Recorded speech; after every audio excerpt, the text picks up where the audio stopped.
Salut, louange en psaume. Tu fais de moi ton serviteur, Père, je veux que ma joie demeure, car c'est en toi que je veux être éternellement.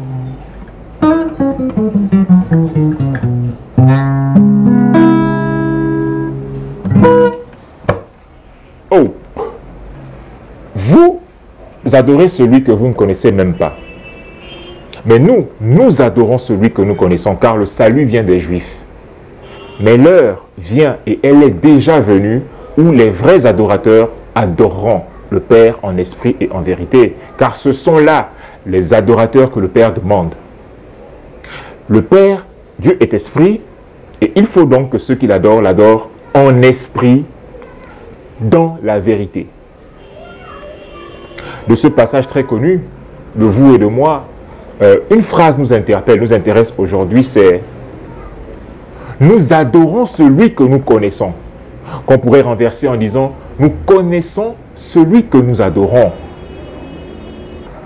Aussi, il parle d'adorer en esprit et en vérité, dans la vérité. Que veut dire Jésus par là? De la façon la plus simple, il veut parler du fait d'adorer celui qu'on connaît vraiment. Et c'est encore là un message du psaume 1.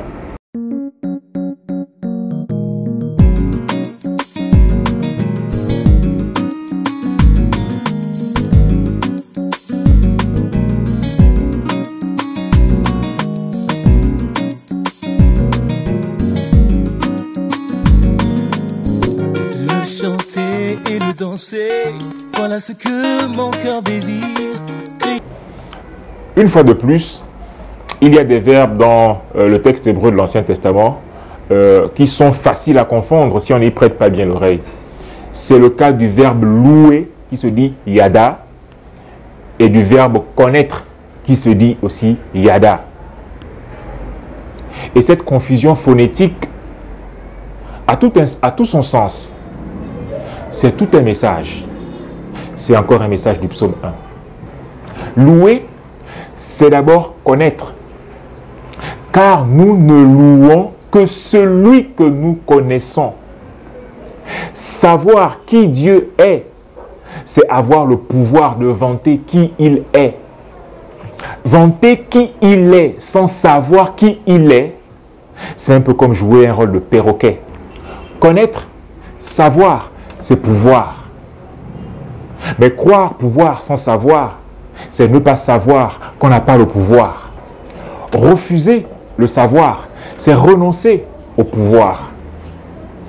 Renoncer à la connaissance, c'est rejeter la puissance.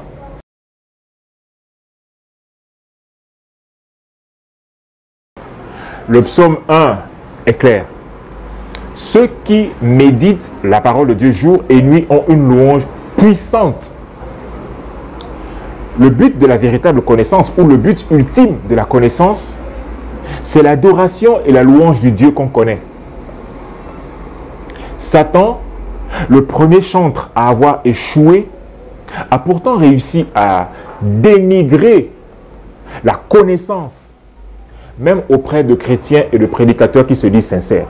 C'est pour cela que Jésus dit en Jean 17 que la vie éternelle, Père, c'est qu'ils te connaissent, toi, le seul vrai Dieu, et celui que tu as envoyé, Jésus-Christ.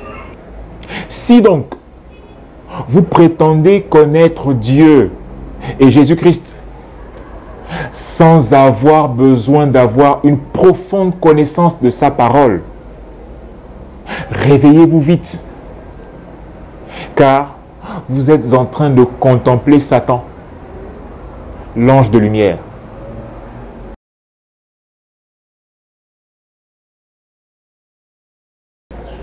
Vous entendrez souvent la phrase « La connaissance tue, c'est le Saint-Esprit qui fait tout ».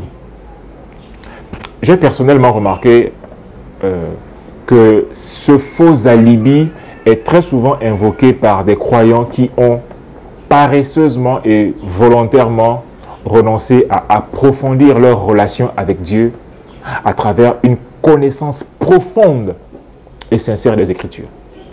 Mais les Samaritains, qui étaient des métis juifs en quelque sorte, étaient pourtant sûrs d'eux-mêmes et de leur adoration. Mais le Jésus qu'ils étaient censés adorer va les reprendre en leur disant « Vous adorez, certes, mais vous adorez celui que vous ne connaissez pas. » Il leur dit donc ensuite « Adorez donc dans l'esprit et dans la vérité. » Levons ensemble. Le message de Jésus-Christ est donc celui-ci. Adoration sans connaissance, c'est adoration sans vérité. C'est donc adoration sans esprit. Si tu ne connais donc pas les Écritures, selon le psaume 1, c'est que tu ne connais pas l'esprit qui a inspiré les Écritures. Et c'est que tu ne connais pas le Dieu des Écritures et de l'adoration. Et c'est que tu adores comme les Samaritains et les Juifs. Tu adores sans connaître. Tu n'es donc pas un vrai adorateur. Alors, quelle leçon? Leçon numéro 1. Nous n'adorons que celui que nous contemplons. Nous n'adorons que celui que nous recherchons de tout notre cœur. Nous adorons celui que nous connaissons, car adorer celui qu'on ne connaît pas, c'est ne pas adorer. Leçon numéro 2. No yada, no yada. Pas de connaissance, pas de louange. Car nous ne pouvons louer que celui qu'on connaît. Louange sans connaissance n'est pas louange véritable. Une fois n'est pas coutume, la conclusion de cet épisode se fera par 2 illustrations. Illustration numéro 1. Vous êtes très malade. C'est grave, c'est urgent, et vous allez à l'hôpital. On vous dit que le généraliste et le spécialiste dans votre maladie sont là, ils sont disponibles.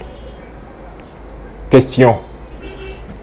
Qui choisirez-vous et pourquoi? Exemple numéro 2. Vous préparez un très grand événement de votre vie et vous avez 2 tailleurs. Le premier est excellent et finit souvent dans les délais.